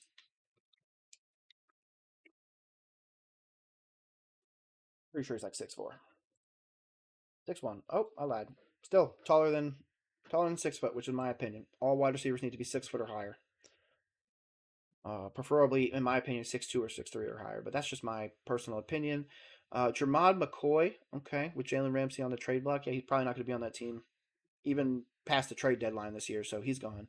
You do need a corner for the future. Really need to watch this Tennessee team then. Danny Dennis Sutton, edge out of Penn State. He decided to return for his senior season. What did he do? He was obviously out there with Abdul Carter. 6'5", 272, 8.5 sacks. Now, my question. So, obviously, this was his big year, coming back for the senior season. Okay, I see you. I see you. Does Penn State just produce the best pass rushers? Do you just look at Penn State and go, that's my pass rusher?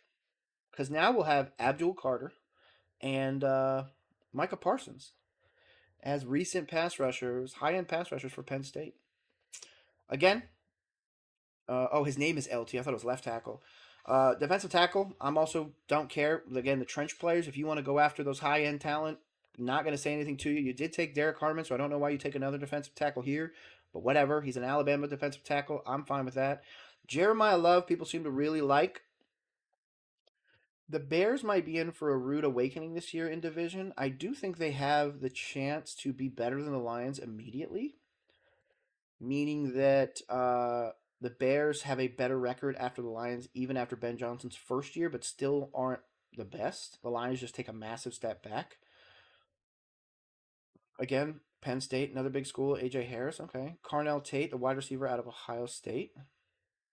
Tate is next in line of Ohio State wide receiver factory and could be a good addition to Denver to help Bo Nix. Smooth, efficient route running, who had 52 for 733 and 4 touchdowns. As the Buckeyes wide receiver 3. That's a bit crazy, right?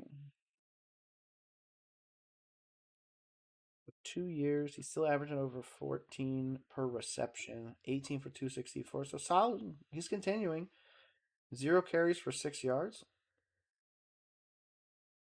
How did you get a rush, but it's not a carry? You know what? I'm not even gonna ask. Maybe it's a fumble recovery. I don't know. Defense. He did. Oh, so it's got to be on a something like that. Yeah. Okay. 1 tackle. Cool. 6'3", 191. He's the size that I want for a wide receiver, so I'm down. Tampa goes for a linebacker. That's probably what they need. Levante David. I'm surprised. Wait. They took Emeka Egbuka. 2 wide receivers, 2 corners. These are the ones that took 2 wide receivers, 2 corners, 2 edges, right? Yeah, because they have Ben Morrison and then the other kid. I can't remember his name.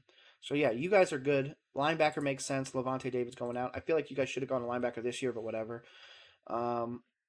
Ariante Irise is going to be a starter on that offensive line for a while, so of course adding more offensive line. Again, never going to criticize offensive line picks.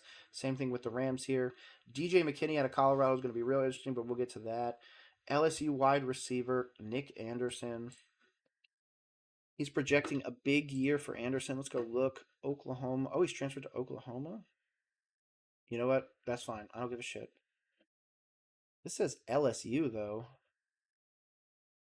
And then transferred to LSU. Playing with Nuthmeiser. And okay, so he's going to be starting for LSU. Okay. Okay.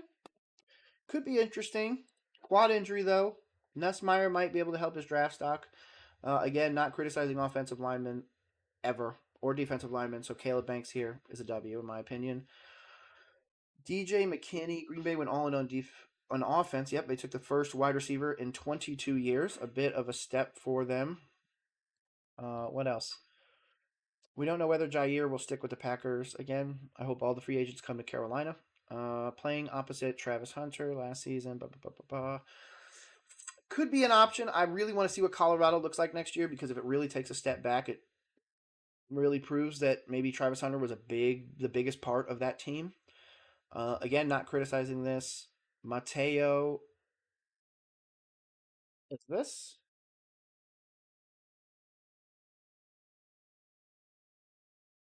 Is that the same? Are they all related? Wait, so there's a quarterback brother and a on has a young brother Mateo who plays defensive end for the Ducks. He was also drafted by the Dodgers in the draft. Okay, so those two. So a defensive tackle and a quarterback. I mean, I'm not gonna lie, Mateo, you might be a top edge rusher. 6'5", 270 at Oregon? I'm gonna say he's probably gonna be a top pick. Not top pick, obviously. Number one's gonna be a quarterback in that. Top 15 pick? Top 15? Avion Terrell, again, I don't know why you guys keep caping for Clemson. I do not think Clemson's going to be shit this year, so maybe that's just me. It's also because I'm a Duke fan, so shout out to Duke. Uh, David Bailey out of Texas Tech, Texas A&M. Don't believe in Texas A&M, guys. Malik Muhammad out of Texas, okay, and then Eli Stowers out of Vanderbilt. Finishing out with Dylan Thieneman out of Oregon. More Oregon players. Interesting. We've definitely got some things to look at. Oh, let's look at the dates as well. Again, we're just chilling out today. It's not normally what I do on the stream. Normally, I'm just kind of checking out different stuff. We were doing mocks before the draft and everything like that. So here in a second, I'm going to go actually step away for a brief moment. I'm going to go use the restroom. Then I'm going to hop back here. We're going to got to go check out, obviously, when all these start, seeing which ones I might actually be able to make, if I'm going to be honest with you. Because I moved, and I'm a lot closer to a lot more stadiums. So give me 1 second.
think I'm gonna make myself some biscuits and gravy for, I guess, brunch at this point. It's 10:30.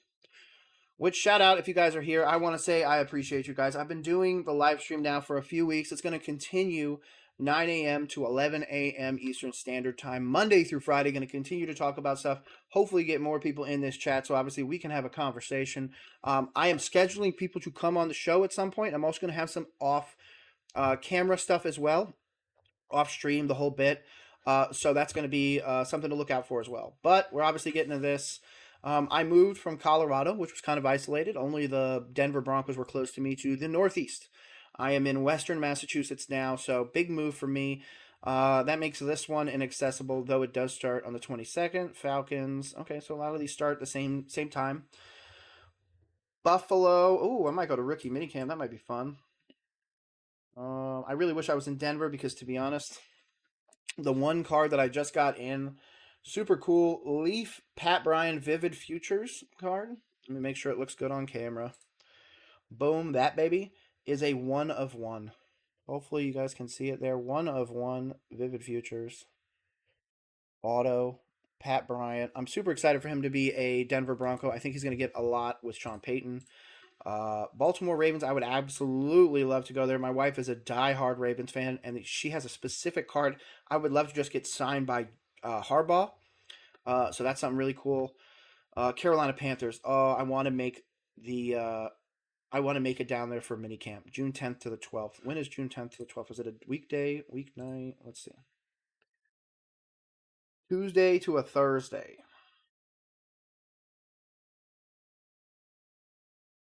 9th to the 11th. There's no way it's so soon. 9th to the 11th. Oh, it is a weekend though. I might have to come down there for rookie minicamp. That might be fun. June 10th to the 12th is probably more realistic for me to head down to Carolina, though. So I'm going to have to look at flights and everything down there. I'm already trying to book a flight to get down there for Will's event. In fact, let me go pull it up. He sent me a message about it the other day asking if I would come out. Let's go pull up the post. The U.S. Open Cup watch party. If you are in the Charlotte area and you want to go out there and support Charlotte FC as they're supposed to be supported. Let me see if I can zoom out a little bit. Didn't really zoom it that much, but yep, that is it. Make sure you guys go follow them. Anna White and Will. I'm not even going to try and pronounce your last name. You can obviously see the address right there, 2217 South Tyrone Street in Charlotte. Monday Night Brewing, May 6th, 2025. That is, yep, Wednesday or Tuesday. I'm sorry. I think I'm flying that morning, but I'm gonna try 6:45 p.m. to 8:45 p.m. I'm definitely gonna be watching this if they live stream it. Really hope they are. If I'm not able to attend, so yeah, go check them out. They are awesome, and also go Charlotte FC. It might actually be easier for me to get to this mini camp than anything else. But regardless, Chicago Bears, I would love to go see the stadium. I think the Bears are one of those organizations that when there's a good Bears team, there's a better NFL product. Cincinnati will never see me because I am not an Ohio anything fan, and the fact that I cape now for Ohio State wide receivers should say a lot about how people can grow. My cat's trying to get downstairs. Hey! My door's busted to my basement. So I have to like latch it funny, and I have a piece of cord to like make sure it's tight. And my cat just wants to go down there so bad. Again, Cleveland, another place I'm never going to go. Dallas, not worth the drive or the flight for that matter. Denver, I was just there. I really wish I would have gone to another Broncos game. I only went to the Broncos Panthers game, which was great. I was very happy to see that. Detroit, I mean, again, would love to go to the stadium. It's not going to be there this year. Green Bay, no. Houston Texans, go CJ Stroud, but in the meantime, not going to go there, not going here, definitely not going to Jacksonville. Drove through Kansas City, don't feel like going back there. Vegas and LA is too far from me. Miami, nope. Minnesota, nope. New England, here we go. So I could do mandatory minicamp for the Patriots, 9 to the 11th. This is worth the drive. You know what? This is worth the drive. May 30th is a Friday. I think as long as I'm not doing anything May 30th to 27th to the 28th is also. Maybe I'll do a live stream from there. The 22nd, 19th to the 20th. Maybe, you know what? I'm going to see what I can do. I'm going to see if I can make one of these. Obviously, the April ones have already passed, but one of these I would love to go to. So, definitely check me out for that. I might be updating that soon. Same with the Giants or the Jets. I'm close enough. I would love to take a train down there for the day and spend the day at the facility, go and see everybody. Obviously, sad with the retirement of Jordan Travis. Eagles, same thing. I'm pretty close to them now. Steelers might not be too bad. Niners and Seattle too far. Tampa, my hometown team, not going there, but my family will definitely be at that. Tennessee is not worth it. Commanders, I would love to go to. So, with a lot of opportunity, I'm going to have to map out which ones I'm going to go to. Again, I really, really want to make the Carolina mini camp or some sort of event. Again, if you're a Carolina fan, here are the dates. We've obviously already passed the first day. Rookie minicamp, May 9th to the 11th. OTAs, May 27th to the 28th, the 30th. June 2nd to the 3rd, and then June 5th. Let me look at those dates again. June 2nd is a Monday. Monday, Tuesday, and then the 5th is a Thursday. We'll see. We'll see what I can do. And then let's go look at a few other things before I round this out. I am not paying them for ESPN Plus. Oop. Post draft questions for all 32 teams. Let's roll through this. Let me answer all these questions then. And in fact, we're going to make this one special. What is up, guys? It is roll coverage. Today during the live stream, I did this. I'm breaking down the 32 teams post draft questions according to ESPN. Let's get it started. I'm going to make sure that the link is below. Did they do enough to support Josh Allen? Yes, but no. Did they do enough? Truly, if you're asking me if it's a finite yes or no, I would say no. Defensively, you're going to have a lot more opportunity to keep games close. You're not going to have to win shootouts. But at the same time, I'm really concerned about your secondary long term. Pass rush, obviously, you have Bosa and stuff like that, so you get a little bit of help there. I'm just concerned that maybe last year was the year. Just like I thought maybe the year that the Bills' loss in overtime was the year. So maybe the momentum continues. I just don't know. I feel like the league is constantly getting better, and I don't know if they necessarily are a 13 plus win team again. They're still going to be able to compete in the playoffs, of course, but I don't know about a crazy explosion of talent this year. Though they did have the most points in the NFL last year, I'm pretty sure. Pretty sure. I think it was the Bills. What is the plan at cornerback? You guys truly still don't have a plan at corner. You're not willing to pay Jalen Ramsey to stay there, it seems like. You don't really have a new flush of talent, I would say. You have a lot of opportunity when it comes to protecting Tua. You still didn't do that. So I don't love that. At this point, you'd probably trade Jalen Ramsey and Tyreek Hill, so I can expect those trades coming at some point. Whether or not Tyreek Hill waits until after the season to get traded or however they're going to work it, I do think it's time to really start thinking about what's next. I don't know if Tua is your long term option, but obviously right now you're moving with that assumption. You do bring in, what's his name, Quinn Ewers. So I think that could be your long term solution. But if that's the case, you really need to invest in some other places. I do think Quinn Ewers is considerably more mobile than Tua. I think he's a better decision maker, the whole nine. So I think that might be the long term, and they just might slowly position Tua out of the organization. But you do have some solid pass rush there. You do have some other positions that you really have done well at. I'm just concerned really about that secondary and, of course, that quarterback position. Um, how does the logjam at wide receiver shake out? You know what? Let's go. Let's go look at it. Keyshawn Booty, Kyle Williams. I mean, I feel like it's there. I feel like Matt Collins is man. I still like Jalen Polk and Javon Baker. I don't really care what anybody says. Um, but if you're getting beat by Keyshawn Booty and Kendrick Bourne, then maybe you don't have it. They're going to run the ball. Travion Henderson's going to be amazing. Ramondre. Yeah, defense, you pay Milton Williams. You stole him from my Carolina Panthers. Joshua Farmer is a great pickup. Harold Landry, Gibbons. Clivon Chaisson goes to you guys. Interesting. Instead of Carolina. Marte Mapu, I like. Okay. Kobe Minor. You guys have got some guys on defense. I'm just really concerned about that secondary. Christian Gonzalez is obviously one of the best. Jabril Peppers can be amazing, and so can Kyle Duggar. It's whether or not they can stay healthy and be on the field. So wide receiver room, I'd say should shake out pretty easily. Booty and Bourne probably got to go.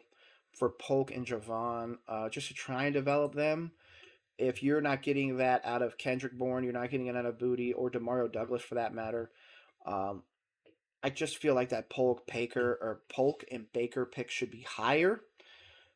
But again, if you're not seeing it from them, I really can't critique this. I do think Kyle Williams is your wide receiver one in the long term, though.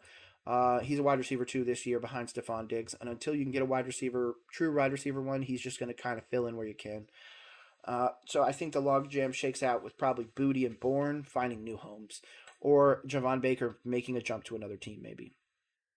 Um, just drafting a kicker, signal the end for Justin Tucker. Yeah, absolutely. This is Justin Tucker's last year on the Baltimore Ravens, unless he's got an extension or something like that that I haven't seen. So that was nice and easy.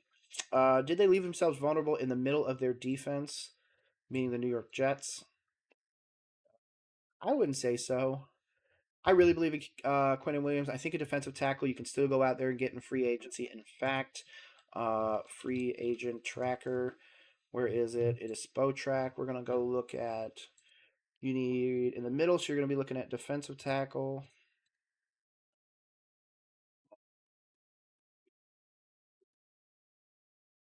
available. Raekwon Davis, Austin Johnson, Linval Joseph. I mean, some of these guys can come in there and help out. Quentin Jefferson and such as well. You guys have some options to just get a guy in there for a year or two and really clog up the center. I don't think that's going to be your issue. I think it's truly going to be quarterback play. Uh, it's going to be whether or not Justin Fields can put it together. The draft for Trey Hendrickson means that he should probably sign an extension with the Bengals and continue to stay there, mentor them, get a solid amount of money. You are 30 years old.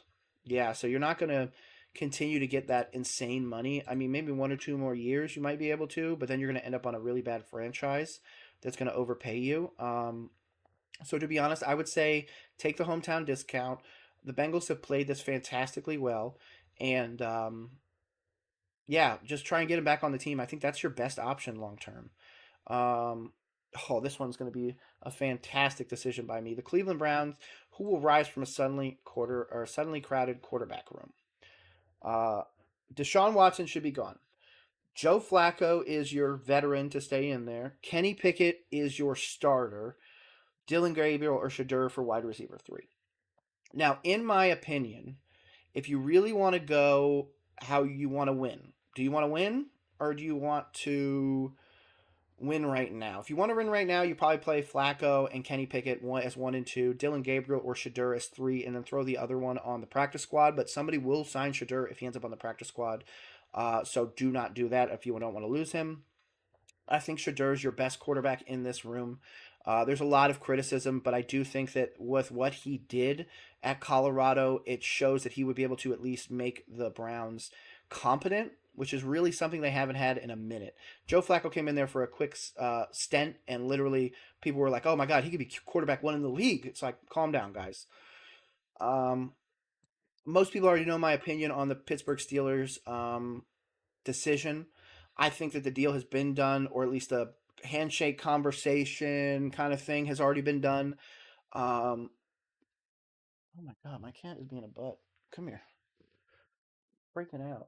I do think that Aaron Rodgers will sign with the Steelers. I don't think it's because of anything crazy. I think they said, "Do you want to come back? Do you want to play football? Do you want to play it at a high level?" They had some sort of conversation, and then eventually, Aaron Rodgers again handshake agreement. I'll be back. I will play for the Steelers the whole bit, and that they're just kind of going on with that. If they don't get Aaron Rodgers, and this was all a ruse for Aaron Rodgers, and then he ends up deciding, you know what, I'm going to retire, or he just slow rolls it and decides to not actually make the deal, I do think that they make the jump to Kirk Cousins. But as of right now, I will say yes, he will sign with the Steelers. I haven't seen anything to the contrary. Do not rub yourself against a knife. There you go. Go back there. Okay, is the offensive line good enough? Yes. Left tackle, Irisay is going to be amazing. I don't care what anybody says. Cam Robinson, Blake Fisher, Titus Howard, Laken Tomlinson, Scruggs, and Patterson are good. Your division's going to be very much winnable this year. So you won't really need a whole lot. 10 wins will get you the division and then some. You might be able to win them with 9, but you're going to have to win your one-to-ones with the Jacksonville Jaguars. I think it's good enough for you guys to win the division. Whether or not it's winning the conference, that's something separate. Don't think you have enough offensive line help to win the conference. And obviously, the teams that always do that do have good offensive lines. Colts, have they done enough at linebacker?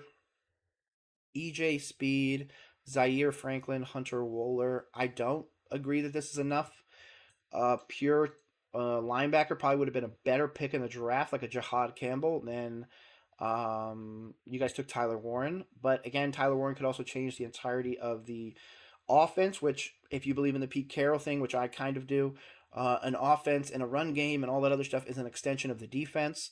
So I think that could do really well. Have they done enough this year? No, I don't think so. I think that's going to be their biggest concern besides corner long term, because obviously Kenny Moore and those guys are going to be gone. Why didn't they draft a defensive tackle? Gave up 5.9 per play. They didn't take a defensive tackle at all. Okay, Mason Smith, Jordan Jefferson, Eric Armstead, Travon Walker, Josh Allen, Josh Hines Allen. I think, to be honest, Jacksonville is going to play an offense with Liam Cohen that is going to focus more on throwing the ball so heavily that you are never going to be in situations where you are being forced to deal with a Ravens offense, say, for example, that I always go to them because they're the running team, in my opinion, where they're going to try and get 40, 50 carries on you. They're going to lose by 20 if that's the case because of BTJ, and most likely Travis Hunter playing wide receiver as his main position to affect wins. And then obviously you talk about your run game. You've got two great running backs, so I have no criticism there. Why didn't they? And I think it's because they overall decided that offensive weaponry in the wide receiver room and trying to get Trevor Lawrence over the hump is going to be how they win games. Not by stopping the run or anything like that. You make it this way the other team can't run if they want to get back in this game. Does he have enough to succeed in year one? The answer is yes. Whether or not he can put it together is something separate. My criticism with Cam Ward has not been that he can't be a quarterback at the next level. It's that he is very much being overdrafted because of his position alone. If he was in last year's draft, he would go back behind Bo Nix. But now we're drafting him number 1 overall. I'm sorry, I just don't see it. More people after Bo Nix are not going to make the NFL than people that, or I mean, at a high level, going to make the NFL. So for that reason, I do feel like he has enough weapons. I just don't feel like he's a good enough weapon to do it. But I'm going to give you this caveat. Brian Callahan's a really good offensive coach, defensive minded as well, to a point, of course, but his dad is like the offensive line coach of the decade or something like that. He's amazing. So if it's going to get better, it's going to get better because they have great offensive line play, which I do think they have a good offensive line and really good pieces. On top of having your two running backs, Tony Pollard and Tyjae Spears. So I love the weapons overall, even though they're only mentioning the wide receivers in this article. Have they done enough at tight end? Yes, because I really feel like they did a great job in the draft this year. Bo Nix has Evan Ingram, a fantastic tight end. He's only 31. I know that's a lot. He's always coming off of an injury, but at a tight end position, do you really want to overdraft? Do you really want to trade up and do that? I don't think so. I think you guys made the right decision. So have they done enough at tight end? Maybe no. But for right now, I'm going to say you know what? No, I'm not. I'm not going to sugarcoat this. No, they haven't done enough at the tight end position. I need to answer the question. No, they have not. Did Kansas City solve its long-standing problem at left tackle? Yes. Josh Simmons is the best left tackle in the draft. Irisay could be up there. Membu could be up there. All of those guys, I really, really believe in Josh Simmons. Again, played on a fantastic team, won a natty the whole bit. So I've given him a little bit more credit for that, especially going to the Kansas City Chiefs. So Raiders, how will they address nickel? I do love Darian Porter. Again, they've got some solid corners out that way. Porter was one of my top corners in the draft.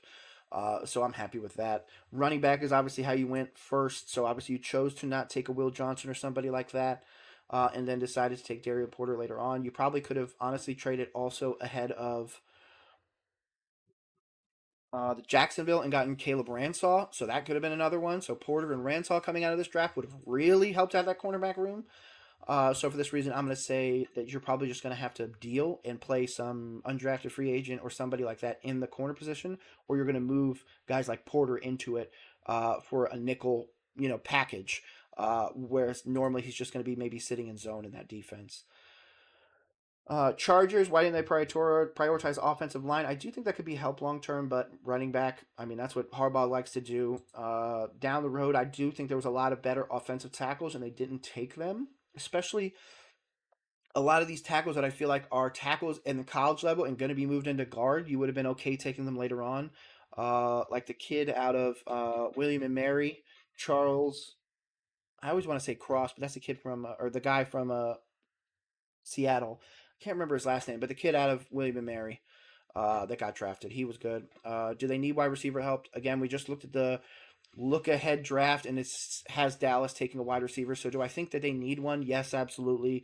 I don't think Jonathan Mingo is the full solution. Cavante Turpin, Jarrett, or Jalen Tolbert. Um, it's just CeeDee Lamb really out there. I do think that Dallas is going to suck ass this year. I do think that Dallas is going to be looking at a top pick in the next draft, and I do think that they will be exploring the opportunity of trading, or at least trading. I'm gonna say at least trading because I don't really see a situation where they cut him per se, but something's gonna happen with Dak where he will no longer be the Dallas starter at the end of this year. And if he is, it's maybe because they're just waiting for Arch because Arch is apparently not coming out next year. It's going to be the next year. So I don't know. What do you do? Do you go out and get a wide receiver in this next draft? Continue to build? You're going to have to pay CD. There's a lot of other things that are coming up that you guys have to think about. I do love the tackle or the guard pick. People hated it, but they don't know how to win football games. You win them with people in the trenches. What's next for Jackson Dart? Russell Wilson should start. Jackson should be his backup, and you guys should shop Winston. The reason why I say that is because Winston could probably still get a decent amount on the trade market, especially if somebody needs help. You know how Jameis Winston could make a comeback? A Steeler. You know how James Winston can make a comeback? A backup for Brock Purdy, where Purdy goes down and now Winston's able to lead them somewhere. I think there's a lot of opportunity with Winston. I've been caping for Winston for years.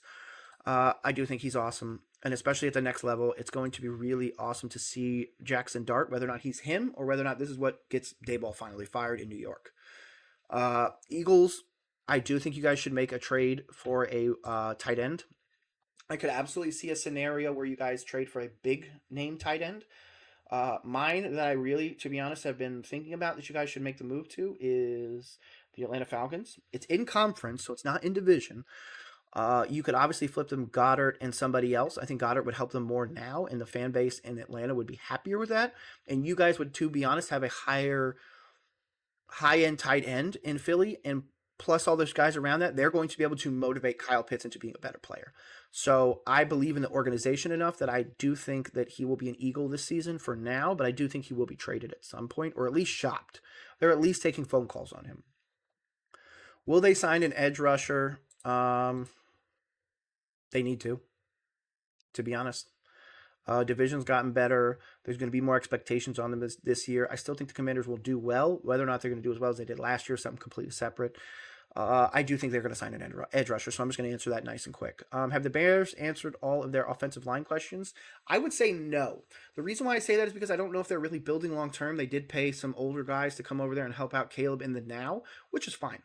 I do like the Ozzie Trapillo pick. I do think that there's some other opportunities for you guys to really kind of go out there and get some crazy ones. To be honest, the offensive line question gets devalued a bit because you got Colston Loveland. I'm a big Colston Loveland over Warren guy. Colston Loveland is going to block way better than Tyler Warren at the next level. So that's an extra offensive lineman essentially out there for most of the play. So I think that this is a bit of a moot point at this moment. But I would still say that offensive line is, again, the place that every team needs to focus. Lions. Why didn't the Lions prioritize drafting an edge rusher? Because you have good edge rushers. Marcus Davenport and Aiden Hutchinson, they're just coming off of injuries.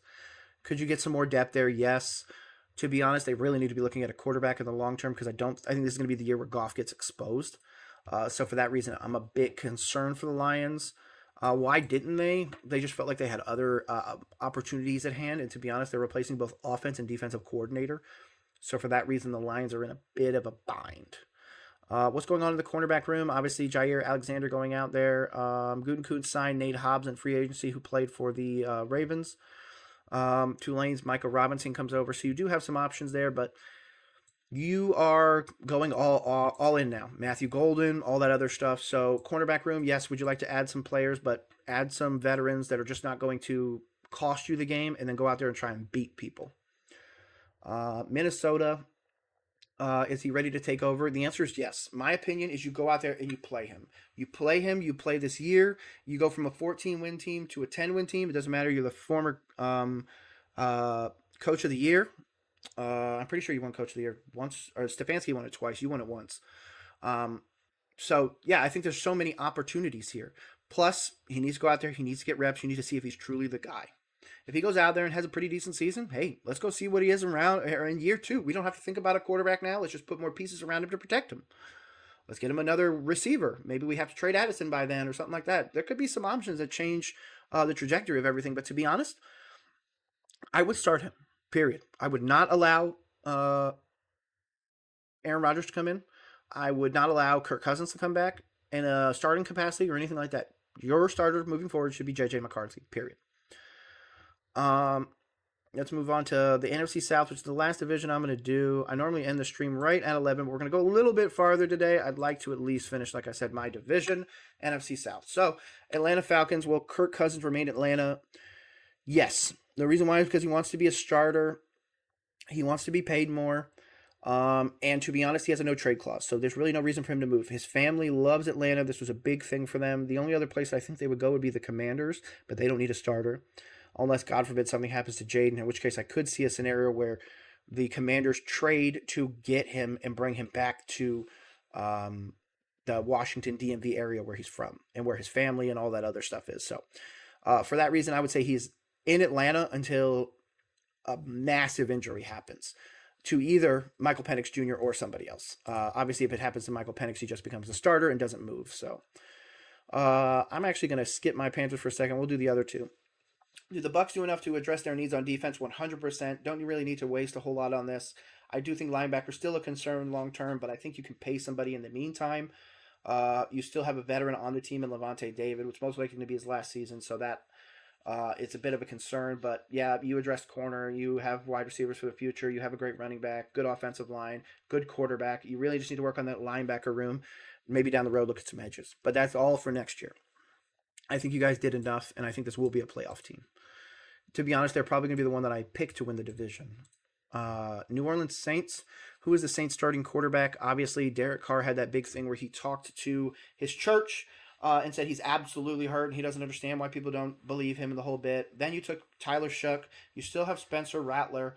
I do think Rattler's better than Shuck, but obviously I have not seen them play in an NFL game yet, meaning Shuck. So that one I can't necessarily put my stamp of approval on. I do think that this is tanking for a quarterback next year. Garrett Nussmeier being the quarterback they're most likely looking at. LSU kid, stays in Louisiana, goes to the Saints. That would be top tier for Mickey Loomis and everybody over there. I think it would be really great long-term for Kellen Moore as well. So now I think it's put whoever out there is going to do good but still lose. So it's probably going to be Tyler Shuck as a starter. Did the Panthers improve enough to make the playoffs? Yes. Are the Panthers going to continue to make boneheaded decisions in the moment that will keep them out of the playoffs? Probably also, yes.